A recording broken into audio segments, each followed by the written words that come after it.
watching Two Button Crew, the daily show for Nintendo fans. I'm Scott. And I'm Simeon. And I'm Ryan.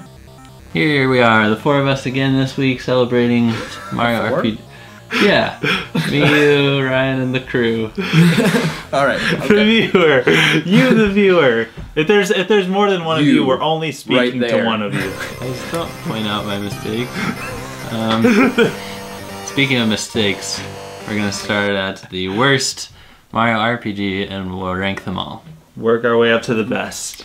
And the worst is Sticker Star. I think we were all very excited when we heard that a new Paper Mario was coming to the 3DS. But fundamentally changing the battle system was very wrong. Making all the attacks inventory was nobody's good idea. Well, there are no rewards for winning a battle, so there is no point to battle. Oh. Like, there's no leveling up, there's no XP, there's no...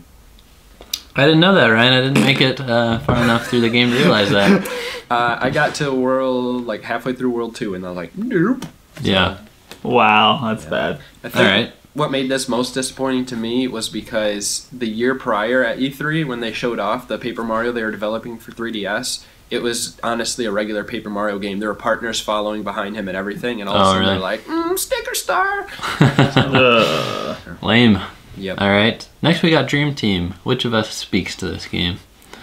Another 3DS Mario RPG. Featured Luigi. It was in the year of Luigi. And it did get pretty gimmicky. It incorporated like a lot of the 3DS's gyroscope stuff, which would like shut off the 3D temporarily, which was annoying. What else? It was extremely hand-holdy. There's no way to like skip the long dialogue about like every new and old mechanic, and like I don't know, it just took forever to like try out new things. It was almost got to like Navi level, the little floaty guy that would talk to you. So that was unfortunate. Ryan, all you. The next one on our list is Paper Jam that just released. Well, they did fix a lot of the problems that they had in Dream Team. All of the tutorials and everything, they kind of throw as an optional thing. You can actually view them at any time from the lower screen while you're in a battle, but not once are they like hand-holdy at all. They just, if you know how to do it, great. If you don't know how to do it, tap the tutorial button there on the bottom. And you scored this game 7.5 out of 5. So yeah, that's exactly why. But that's cool. I'd say the story and everything I would say was very good in Paper Jam. And I was just gonna say that tells you like how this list doesn't mean the last couple are bad games. No, it just means Sticker Star is terrible.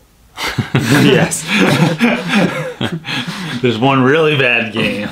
Well, I played some Bowser's Inside Story, and that earned the next spot because it is really funny and clever. You go inside of Bowser, and give a lot of really clever mechanics. Like you have to shut off certain parts of his body, and that'll reflect things, you know, in the kind of overworld where Bowser is and stuff. It was a good game. Main complaint is just like you're pretty much all the scenes are like inside Bowser's body, so they look pretty much the same. It gets kind of bland, you know, big pink inside body parts all over, but it was still very good. And then Ryan, we've played some Partners in Time, right? Yeah, I played a little bit of it. I think it's like a pretty basic entry, but just very, very solid. Like all the mechanics are sound. Great bros attacks. That's what I remember the most. Yep, teaming up with the babies. Yes. Yep. And you had one character for each button, so like platforming was really challenging, having to jump them all at the same time. Yeah, it was good. Yep, it definitely felt like an expansion to Superstar Saga, which is great because it's the next one on our list. It's the next one on the list. Superstar Saga for the Game Boy Advance. Yep. I didn't play it. I've only played 2 of these, and they're still coming up, so I'll speak at some point. Great. Superstar Saga had really great humor. The whole game, honestly, was like built around the humor that they had, because even all of the worlds are humor based. Like the names of them are actually humor based. So that's cool. Yeah, I remember it being very funny. Paper Mario for the N64. still must hold up pretty well. Definitely towards the top of all the series. I mean, this is what started it all pretty much for the Paper Mario series, and I think it's ingenious. They took a lot of, you know, just what you could do with paper slipping between cracks, and I don't think, like, you couldn't turn into an airplane, right? That was in the sequel. Yes. Yep. That's when they added more of the actual paper abilities. But I remember the humor being really good, and then lots of great partners too. And I think that was a really good choice for the N64 as well, just because I don't think everything being 3D wouldn't hold up as well today. But if you go back and play it when all the characters are 2D, it still looks pretty good. Yeah, great point.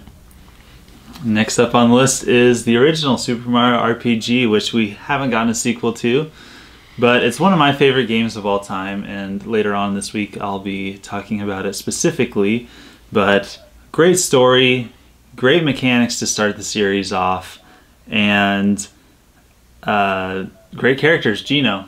What more do I have to say? Mallow was pretty cool too, but there's nothing that beats Gino. There's fun cameos too, like Samus is in there. Samus is in there, Link is in there, he's asleep.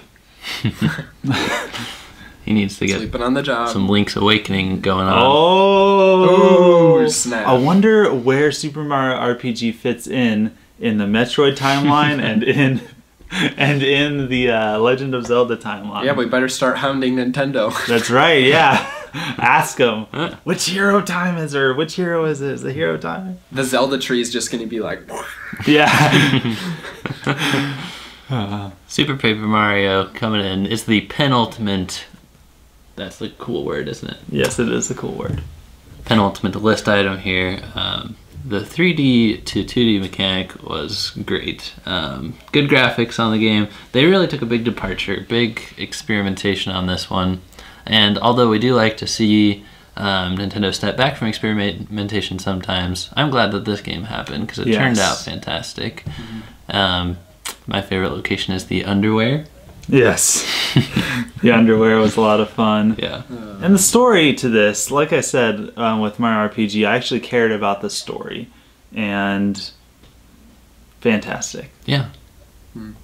Ryan, why don't you round it off for us, please? Top one on the list is one of my favorite games of all time, which would be Paper Mario and the Thousand-Year Door. I think it definitely deserves a spot because the battle system was absolutely fantastic. The partners were great. The story was amazing. All the locations were completely unique and kind of their own thing. Like you had the Glitz Pit where you had fight your way to the top. You had the haunted place where it was kind of like you had to go back and forth to kind of get your name back, and then you had the train section as well, where it was kind of like a solve a mystery sort of thing while you were going. There's just a lot of unique elements in that game. Yeah, I think it's the best. I'm in agreement. Makes me want to play it right now. Yep. Guys. Oh, and I love the audience members in that as well. I have to add that. Yes, the clap Where for you when you do they would good throw stuff. helpful items at you when you were doing well, and if you're doing bad, they'd like try and throw stuff at you, but then you could attack them before they actually threw it. Yes, that's great. It's Yeah. like just an added mechanic, but kind of like breaking the fourth wall. Like it's all a play going on. Yeah, it was all like a stage show. Yeah, it was really good. Just fantastic. Well, guys, tell us what we got wrong, where you want your favorite game to be on the list. Comment below. What'd you say, Ryan? Couldn't see I said that. nothing. You said, tell us what we got wrong. I said nothing. We're just so right all the time. We are. Don't forget to like, to comment, to subscribe, and most of all, to share with your friends. We'll see you guys next time. Signing out.